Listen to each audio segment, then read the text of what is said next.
अध्यक्ष महोदय, लक्षवेधी क्रमांक 8 स्कोपचा बाहेर मी देणार नाही, जेवढे आहे तेवढे वितरित केल्याप्रमाणे. अध्यक्ष महोदय, इस लक्षवेधी के माध्यम से भिवंडी शहर पे जो अन्याय हो रहा है 2007 से, उसके लिए मैं न्याय मांगना चाहता हूं। अध्यक्ष महोदय, 2003 के कायदे प्रमाणे जो है जहां जहां महाराष्ट्र में बिजली की चोरी ज्यादा थी वहां पे फ्रेंचाइजी मॉडल इंट्रोड्यूस किया गया। 26 जनवरी 2007 को भिवंडी में पहला प्रयोग किया गया और टोरेंट पावर कंपनी को भिवंडी के अंदर फ्रेंचाइजी का अधिकार दिया गया। अध्यक्ष महोदय, इसी लक्षवेधी के उत्तर में लिखा है कि जब ये निर्णय लिया गया तभी चोरी का प्रमाण जो था वो 41.85% था, जिसको हम लॉस ऑफ एनर्जी बोलते हैं। आज वो प्रमाण 10% के लगभग आ गया है, जो नेचुरल एनर्जी लॉस है।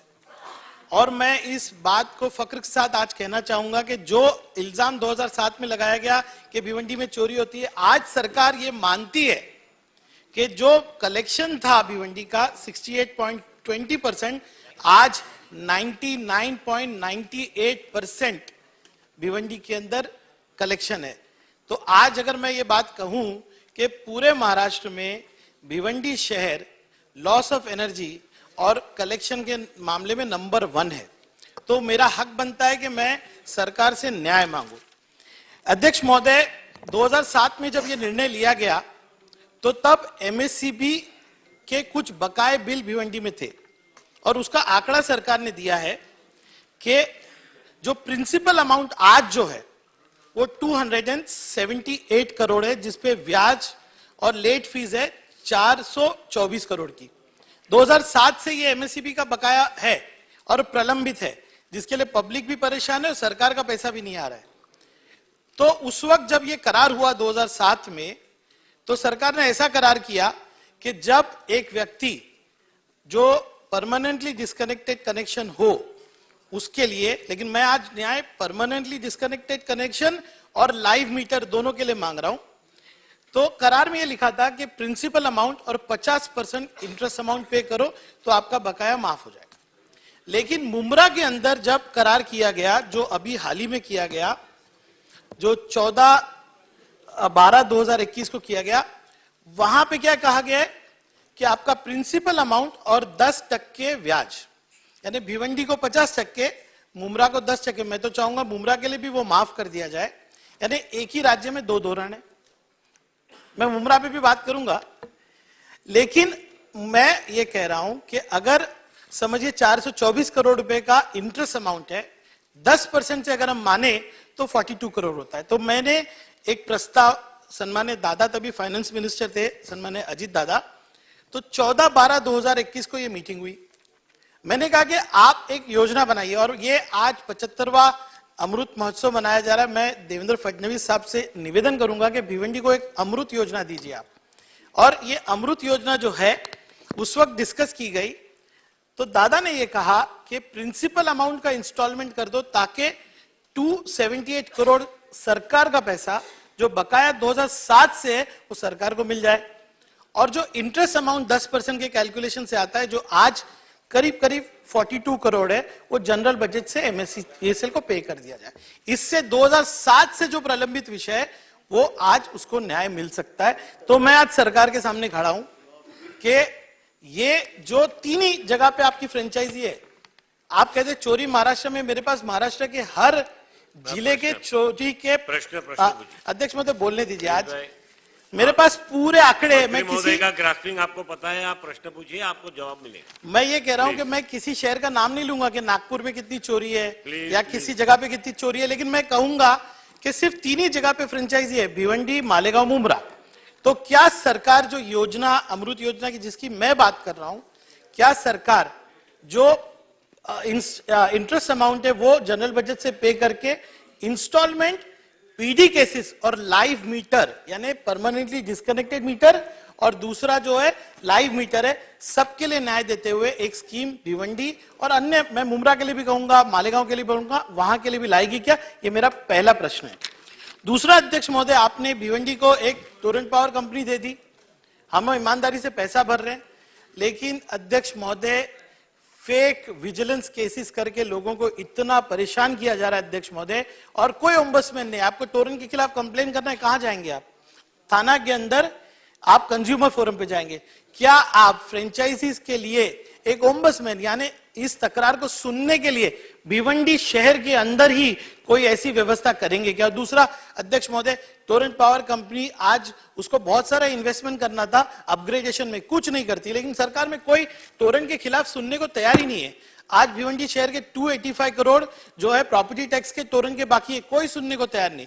तीसरी बात अध्यक्ष है कि रमजान महीना हमारे सर पे, और आज मेरे यहाँ पे लोड शेयरिंग टोरेंट पावर होने के बाद भी 6-6 घंटा शांति नगर, बिलाल नगर, ये सब जगहों पे है। ये रमजान में आप अश्योर करेंगे क्या? पर मेरा बेसिक प्रश्न जो है वो अमृत योजना के बारे में। धन्यवाद। माननीय अध्यक्ष महोदय, सन्मान्य सदस्यांनी एक महत्वाचा प्रश्न या ठिकाणी उपस्थित केला आणि रईस भाई, तुम्ही स्वतः हे सांगितलं की कशा प्रकारे टोरेंट आल्यानंतर मुंबऱ्यामध्ये वितरण हानी 41.85% 10.61% आली। त्यासोबत वीज देयकांची वसुली 68% 99% गेली। याचा अर्थ त्या ठिकाणी कंपनीने चांगलं काम केलं आणि लोकांनी देखील त्याला सहकार्य केलं।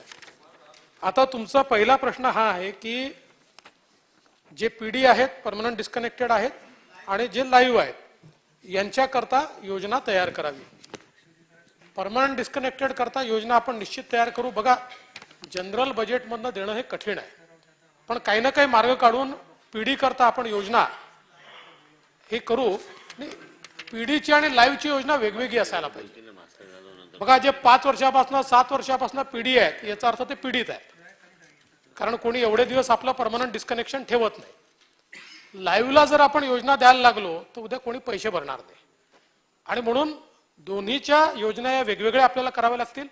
एक तत्व जे आपण सांगितलंय खरं आहे की आता मुंबऱ्याला आपण जेव्हा योजना केली किंवा नवीन करार केला तर मुंबऱ्यामध्ये 110%वरच आपण त्याला कॅप केलेला आहे, आणि इथे मात्र 150%वर आपण ते नेलेलं आहे। तर जरूर या दोन्ही याचा अभ्यास केला जाईल, आणि जी काही नवीन पॉलिसी आणायची आहे, कारण शेवटी हे फ्रँचायझी आहे, याचे करार केले आहेत आपण, त्यामुळे यांना विश्वासात घेऊन आपल्याला ते आणावे लागेल, नाहीतर आपल्याला पैसे द्यावे लागतील। पण निश्चितपणे आपण मागणी केल्याप्रमाणे अशा प्रकारची योजना आणण्याचा प्रयत्न सरकार करेल। पिढी करता वेगळी असेल, चालू करता वेगळी असेल, निश्चितपणे असा प्रयत्न आम्ही करू। आणि दुसरं, आपण ओम्बड्समनची जी मागणी केली आहे ती जरूर त्याच्यावर विचार करण्यात येईल। अबू आदमी। अध्यक्ष महोदय, बहुत सकारात्मक उत्तर दिया है डीसीएम साहब ने। डीसीएम साहब, आपके शब्द के बाहर महाराष्ट्र में कोई नहीं है।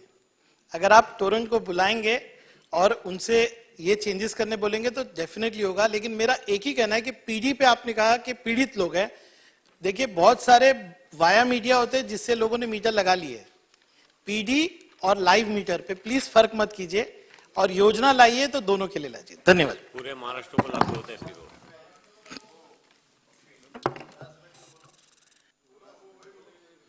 सब रमजान अध्यक्ष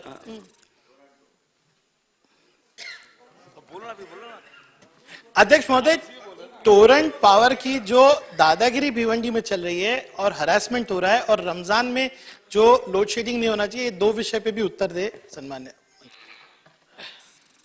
नाही, दादागिरी कोणाचीच चालू देणार नाही आपण, फक्त दादांची चालू देऊ।